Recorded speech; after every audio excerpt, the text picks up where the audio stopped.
CorNbReaD followers, or those who just tuning in for the first time, welcome to CorNbReaD Vodcast, where we are delivering what we feel we do in our salty, sweet, and right on time approach for your mind. I ain't trying to rhyme tonight, but I want to welcome you all back to another episode of what will be hopefully a great show. I want to welcome you to the month of June. It is a lot happening this month. We are three black men, so definitely we are geared up to bring in dialogue around Juneteenth and what that means to us. But more importantly, tonight we're going to talk about belonging. We're going to talk about what that means as black men in the spaces that we're in. But before we get into the meat, I want to welcome you all back to another episode of CorNbReaD.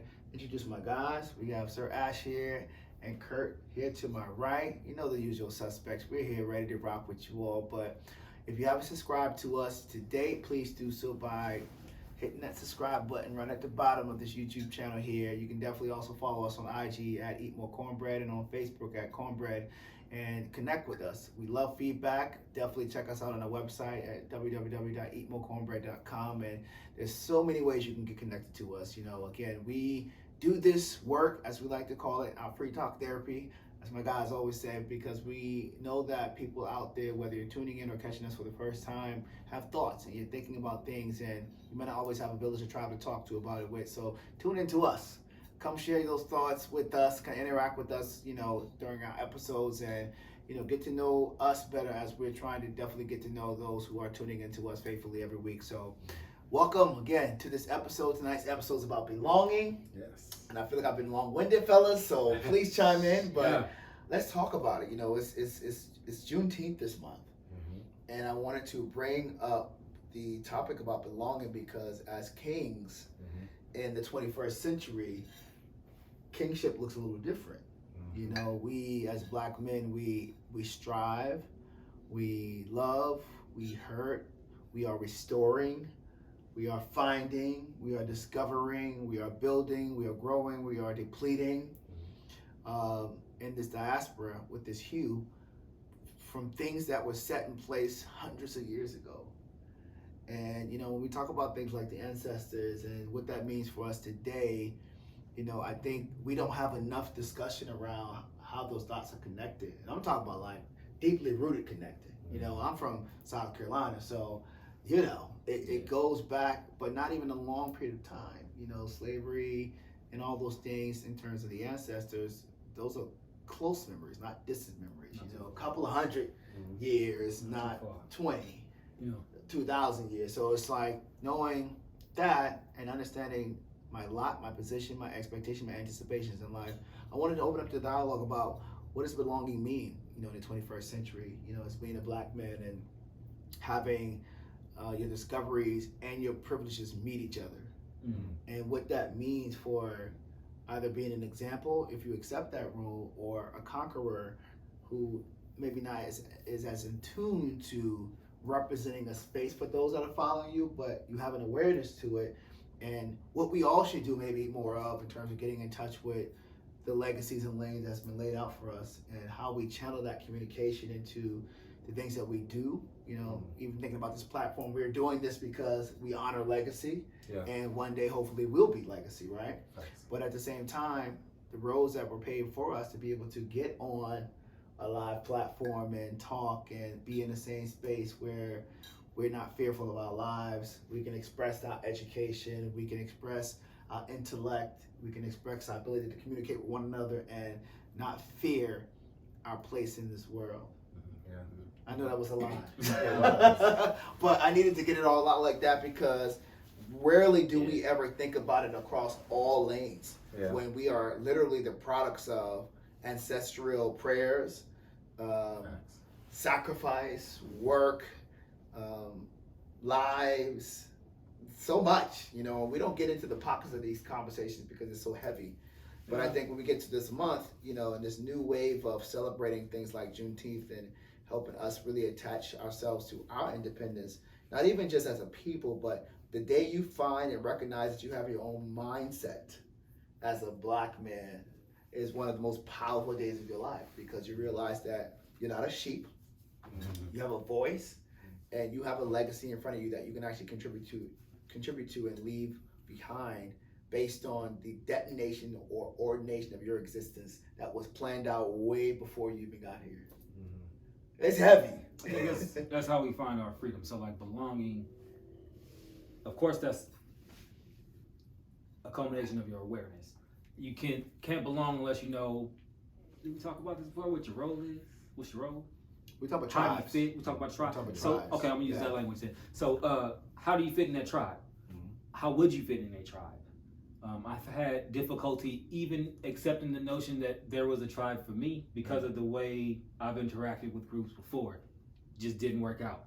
A lot of folks don't like my particular brand of thinking and how I present that information. It was probably more problem with the way that I present it than my actual thoughts. But then what I had to do was learn how to fit in the tribe, how I would fit in the tribe.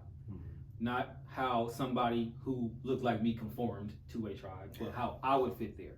So belonging to me first came with accepting that I am who I am. And no matter how many times I try, how many different ways I try to be a different person, I'll always revert back to me. And I can recognize me. And I can recognize me when I'm trying something else and I see what happens. It's just not sustainable. I have to be me. I have to approach things the way that I do. So belonging to me is finding a tribe who can vibe with me, not the fake person that I put up, to work or anything like that, just to kind of make sure folks don't get too offended with anything like that. No. My actual tribe is not the means to an end to pay bills. This is who I associate with when I'm not trying to pay a bill. My brother's here. We're not paying no bills right now, yet.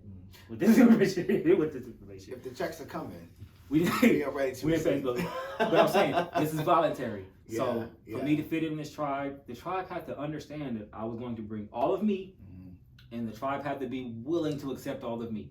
And then for me to be a part of the tribe, I had to understand that other personalities were going to come into it. It's not going to be all about me. It's not going to be all about y'all. But we're going to do something together. The something that we're doing together is this show for everybody else.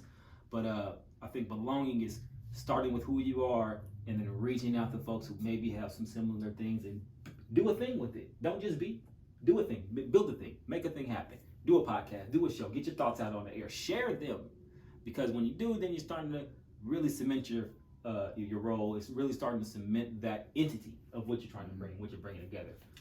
You're belonging to an entity that's cemented in reality. Well, let's get real. How hard is it to belong? Let's go with just being black men. How hard is it to belong? Given what I said initially when we started in terms of what was laid out for us, the sacrifice XYZ, where we should be able to gel so effortlessly because we know the commonalities and the common bonds that derived in terms of to bring us here. But we also know the things that have been put in place to divide us as well. With all that knowledge, how hard would we say it is in the 21st century to belong to a tribe? Extremely hard. And you said extremely hard? Extremely hard. Okay. I'm on the other end of the spectrum. Talk to me, and I'm talking about no, extremely hard. And I think there are so many things working against this. What's really sitting on me, I'm thinking about it, is there's disconnects. There's a strong disconnect, there's a disparity as it relates to community, connection, and legacy, right? Because, and I agree with you, Curtis, I do, as it relates to connecting to tribe, right? We're using that language, but I don't even know if we really understand what that means. Okay. Right? What it means to have an actual tribe, right? Can you give us a little definition? This your knowledge base. Let me follow. Let me work through this one. I want to. Because I'm listening to you and I'm just kind of like, you're right. But I feel like even the folks that are tuning in tonight, that might be a real question. Like, what is a tribe? A tribe is. Let me work my way through. I'm gonna come back there. Just let me. I gotta feel. Don't lose it now. Because it's sitting on me heavy. So I don't want to lose where I'm at right now. But I'm gonna come back to that. And I think my answer is going to come in this process. Part of that, I was kind of shift into that now. But part of I said all that, right? But now it's now a perfect leverage point. I think when we think about, let me put it like this, and then this is the perfect marriage of where I'm at and what you're saying. A part of the tribe has to do with family, it has to do with legacy. You've been saying it already, like the people that paved the way for us, right? And I still believe that there's a still real disconnect, right? To really understand. First of all, most of us are truly Americanized, right? And so when we think about our legacy, it's really our experience here, right? Not to think what our legacy even is beyond that, or after that, right? And so beyond that. So with that, that's a mystery to us. We're a little confused, right, about that. So we don't even know how far it actually goes back or where we really actually come from, right? So there's a sense of a nomad or lost, right? Most of our tribe starts with trauma, right?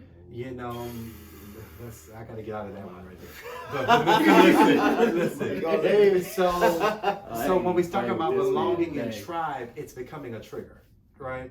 Because some of us haven't seen the healthy expression, or if we have, we've gone through so much that we don't know really how to navigate it. And because of the disdain of the past, we're trying to leave it, right? And we're trying to create a new space. But I think that there's a real sense of appreciation that we may be missing when we don't want to look back, right? Because grandmama or great-grandmama did it this way, and we may not even understand all of why they did it. We were just frustrated with the fact that they kept doing it this way. And when I get this, I'm gonna do something better. I'm gonna do something greater. Or we believe that they were subjected to it when they might have been planning for legacy. And I think sometimes we talk about ancestral life and honoring that, like you said, we weren't part of those conversations. Right. We weren't part of those plans made when someone said, like, you know, hell, I can't read now, but I'm gonna make sure my kids read. And I'm gonna do everything that I can do in terms of literally risking my whole life and suffering to make sure that they have a better future. Like, I would go as far as say the building of the better future in a narrative form for us was just a glimpse of hope out, whether we believe we could do it or not. We would say that without even knowing what that meant. We would say, for some of us, it was being able to read. For some of us, we see a generation, it was getting, being able to live in a house you want to live in. For some of us, it was literally getting an education. For others of us, it was literally like, you know, in our generation now, it's like becoming an entrepreneur. That's freedom from the system that might have been set up for us ancestrally that have oppressed us. You know, and it's something we can watch decades and generations through of like trying to figure out what does that even mean to us to say legacy better. Right. Because we've all adopted just the distance past or the separation from bondage, illiteracy, poverty, you know, to your piece of the trauma, like, you know, it's a deficit of being behind. But I think the silver lining in all of that is there was still a sense of community that... What's that frat speak? We all been through the burning sands. We've been through the burning sands together, right? We've been through it, and the trauma is what binds us, though, for us, ancestrally. We are strong. We talked about it in the episode back. I'm strong. I think it was the one about, I started off talking about what's going on a little bit right now in the race piece of laws and legislation being written for us and other populations. Like the change, when we're talking about change, maybe, talking about with the, you know, the issues with the Asian Americans. Yeah, it was that one of like things being put in place where for us, things have been put in place as well for us to traumatically experience instead of literally experience an abundance from the onset. And so I think, go back to the Juneteenth piece in terms of belonging, even in America, a sense of belonging. You was talking a second ago about we come from so much depth that we're still figuring out in 2021 whether or not we want to identify or we want to separate or we want to just do a whole different thing. Because the trauma is so deep and it hurts so much to kind of say, I don't know who these people are. Let's say we have Africans that we may or not know, and whether or not, depending on where they're from, and they accept you or not, because that's a whole different thing, right? Like, they may not accept that. Some of them don't. You might just be in a space where you're like, well, what's up with the race wars within race? I just want to be free. We're still talking about freedom in 2021, and it's hitting harder because we have a narrative now. It's not like where our ancestors started with hope and just looking this way. We can look back and ain't even a far back actually and really connect some of those dots, saying like, well, with all the sacrifice, with all the know-how and wherewithal, where do I belong? Mm-hmm. And what am I going to do about knowing my worth based on what's been laid out in front of me? And I think to answer that, like going back to what you were saying, right? We do that. We have to keep looking back, right? Respectfully, right? Not being stuck in back, right? But we have to look back because the voice of the ancestors told us, right? Someone lived this, someone walked this already, someone took on something for me so that I could have just a little bit of more liberty now, right? Liberty. And they brought this, they brought it with blood, with tears, with sweat, with disdain, so many different things. And they didn't just say it, but they also showed us, right? They showed us how to stand and how to make a place for yourself when everything against them said no. Right? They made a place, right? So that you could now wipe your tail and have a place, right? And so knowing the fact and giving that true appreciation, the fact that they anchored that to give us an anchor, right? And so even that doesn't mean then that the adversity was over, right? It means you're going to face it, but we settled a firm foundation.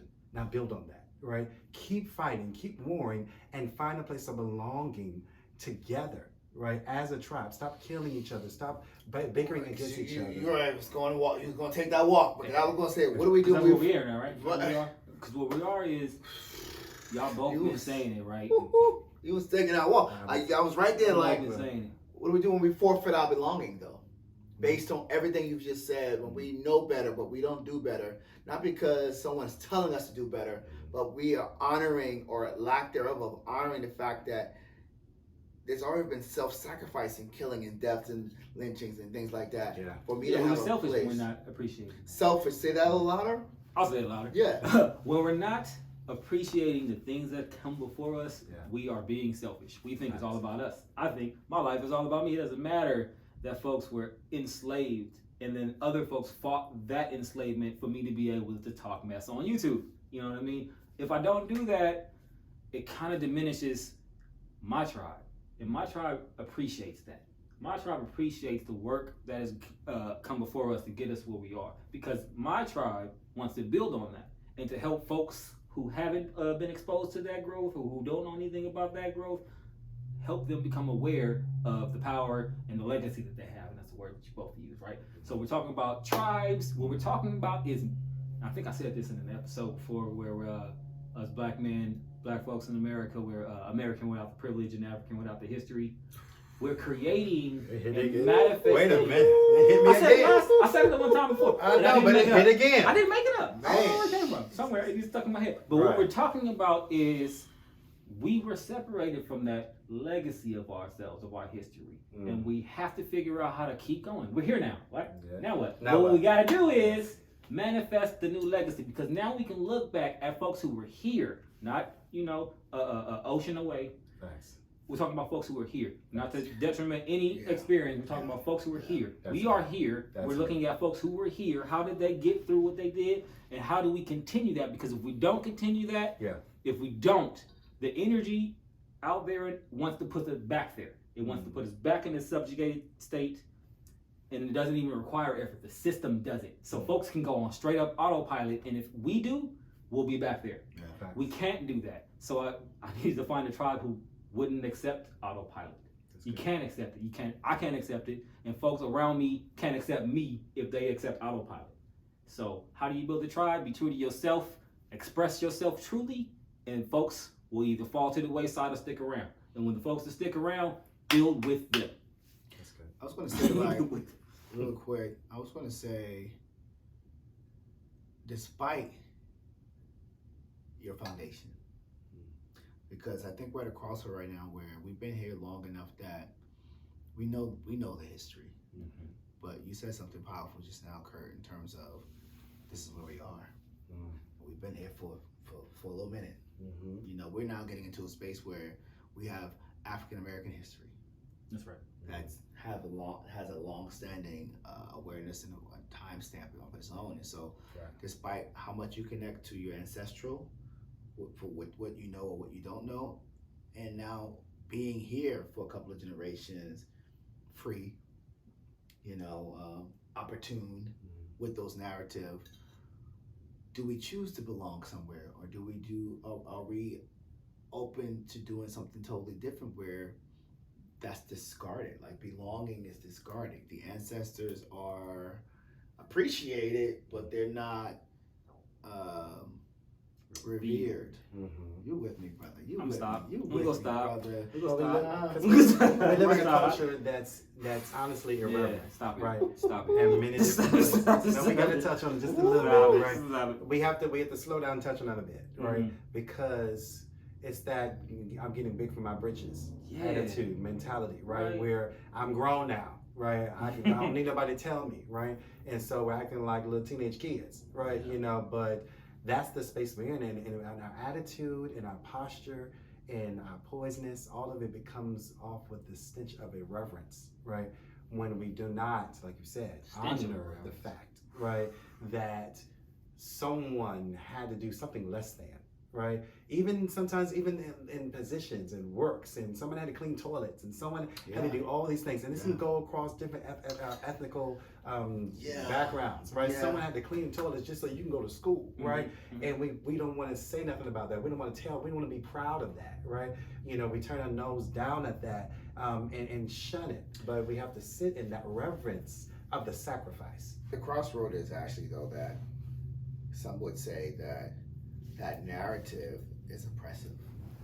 So I don't want to honor oppression because yes, that occurred, but I am the opposite or the output of what would be different, and I need to carry a different mantle and a different light to show honoring through my life for that sacrifice. I think that's muddy waters because it's not explained like that. That's true. Because I know people that will probably say that, and they're like, you know, why are we still living these hymns when they've done that and they've sacrificed for us to reflect better? But I still too believe that we can't forget the depth of that because that's the start of it. Like Absolutely. that's just kind of like I think about saying like if you move to a new city or someplace like that, who you were and who you were, how you developed, that doesn't go to the wayside.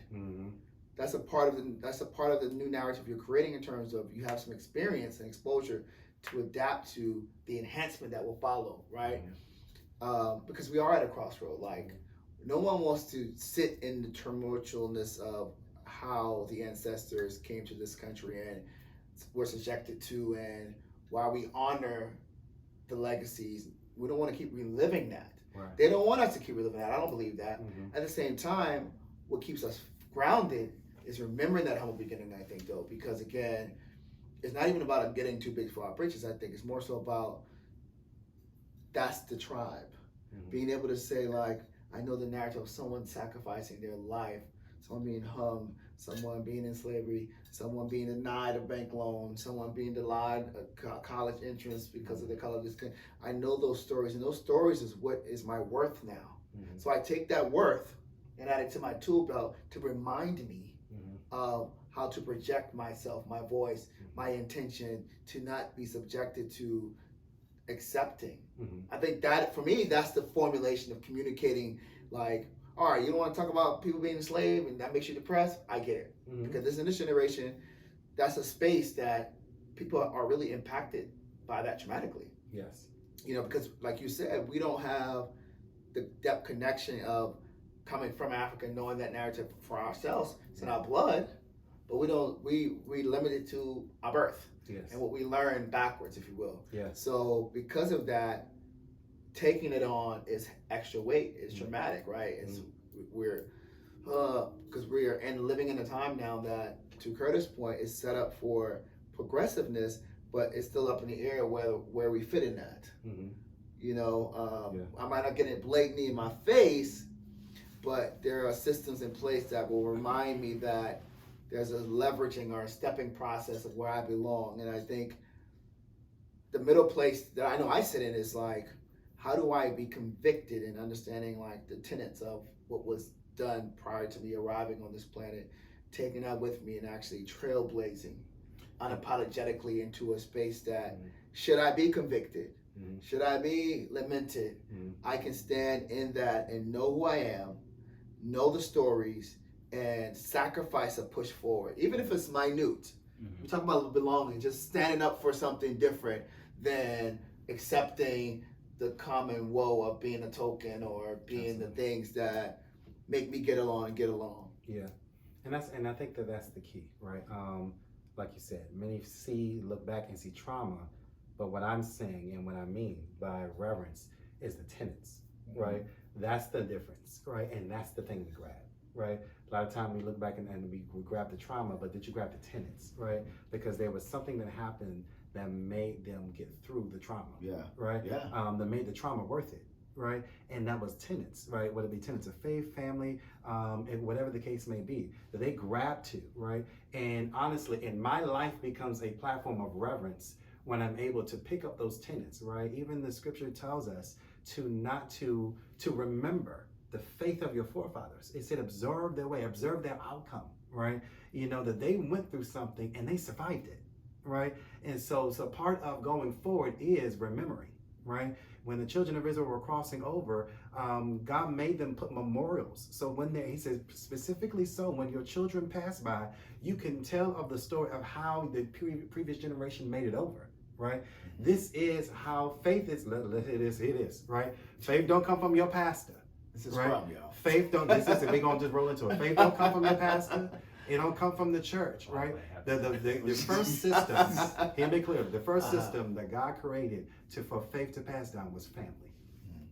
Right? You talking about tribe, right? When God created, the first thing he created, he didn't create a pastor, right? He created a man, and he created a woman, and he created a family unit, right? And in that unit, this is what he used to pass things down, right? And so when we get back to that, this is what we have to do. So sitting in that space of reverence, recognizing the fact that you have a family, you have a tribe, you do come from somewhere, right? And we have to honor the aspects of which someone walked through, right? And beyond the trauma is real, right? I'll give you that. The trauma is real, but also the tenets, right? That anchored them. Two T's, yes. The trauma and the tenets, right? Put them together, right? And with that, you'll be able to stand on a platform to become a lifestyle or embody the reverence of what is now, what has been, and now take the trajectory, take the lineage, take it further. Take the baton and run further. Take the baton and go forward. But you can't go further without the force of the past behind you, pushing you. Your ancestors are pushing you. The crowd of hosts is encouraging you to go forward.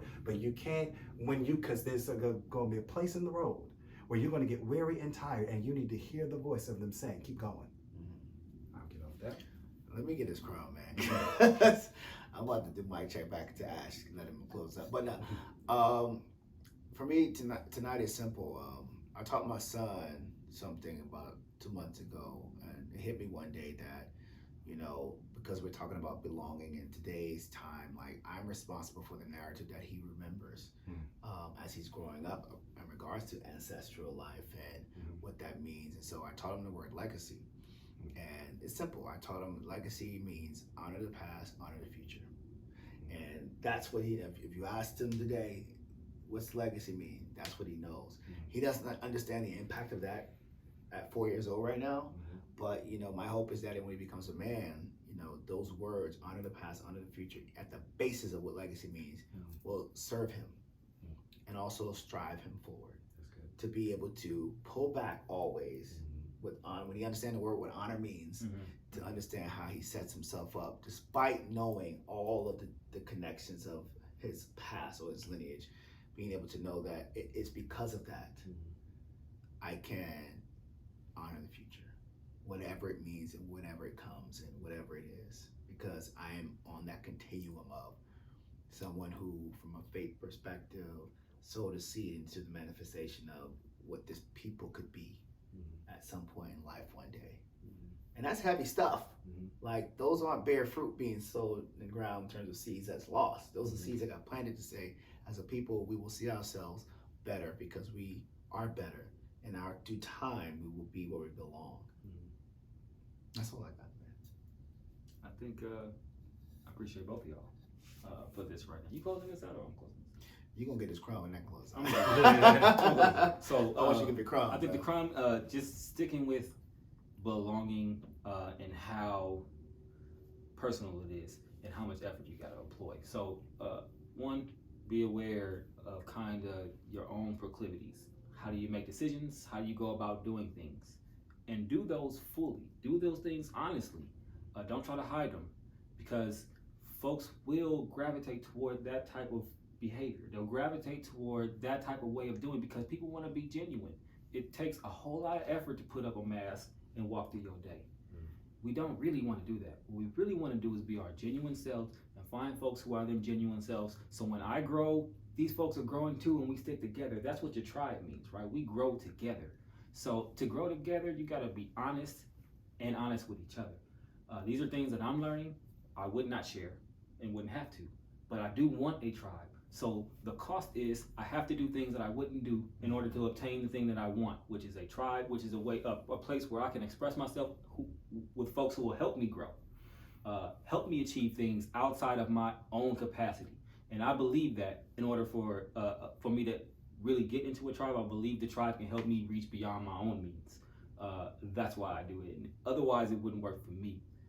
And I'm gonna stop there. The crumb is straight up. The tribe can help you get further. You got to be honest with yourself in order to fit in that tribe wholly. That's it, and that's going to be it, folks. Like, we don't like to get too heavy in 3 minutes, but hopefully you enjoyed the discussion tonight. If anything else, in this month of Juneteenth, find a way to connect to a tribe, even if it's your first time connecting to one, even if it's you rekindling with an old one. Just find a way to connect the ties and do alignment in a way that is intentional, because again, that's what the ancestors prayed for. That's what they would have wanted. And if nothing else, really show up in that in terms of belonging within yourself. All right. Because when you do that, that will take you where you belong, and so hopefully you enjoyed tonight's episode. My guys are awesome. The conversation is always amazing, but hopefully it was salty, sweet, and right on time for you. Again, as always, if you haven't subscribed, please click that button. Do subscribe right now. I mean, why wouldn't you at this point? Because again, where we're going, we don't even know. But you're going to get this good conversation. All right, we promise that. But as we always say, definitely eat more cornbread. Check us out on IG at eatmorecornbread.com. Leave your feedback in the comments, or do that on our website at eatmorecornbread.com. And check us out on Facebook as well.